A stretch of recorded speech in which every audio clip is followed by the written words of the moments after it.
Hello everyone. இன்னைக்கு நம்ம பார்க்க போகிறது similar sounding words with different meanings and spelling.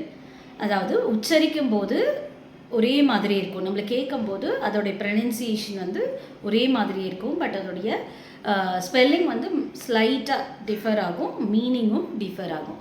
அப்படி என்ன வேர்ட்ஸ் பார்க்க போகிறோன்னு பார்த்தீங்கன்னா காம்ப்ளமெண்ட், அதாவது COMPLEMENT complement, COMPLIMENT compliment. So pronunciation same.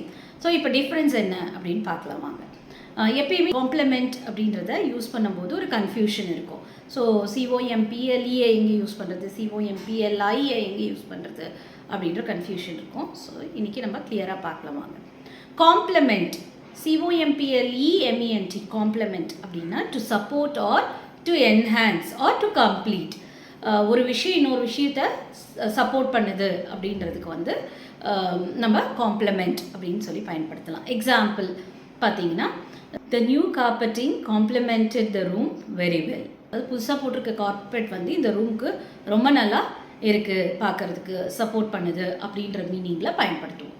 COMPLIMENT காம்ப்ளமெண்ட் அப்படின்றத நம்ம பாராட்டுறதுக்கு பயன்படுத்துவோம். To praise or to appreciate அப்படின்ற மீனிங்கில் பயன்படுத்துவோம்.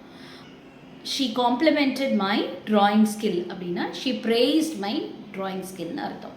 அதாவது என்னுடைய வரையும் திறனை வந்து அவங்க பாராட்டினாங்க அப்படின்றதுக்கு இந்த சென்டென்ஸை நம்ம யூஸ் பண்ணுவோம்.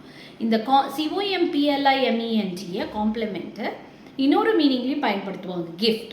பட் கிஃப்ட்டுக்கும் காம்ப்ளிமெண்ட்டுக்கும் என்ன டிஃப்ரென்ஸ் அப்படின்றத நெக்ஸ்ட் வீடியோவில் சொல்கிறேன்.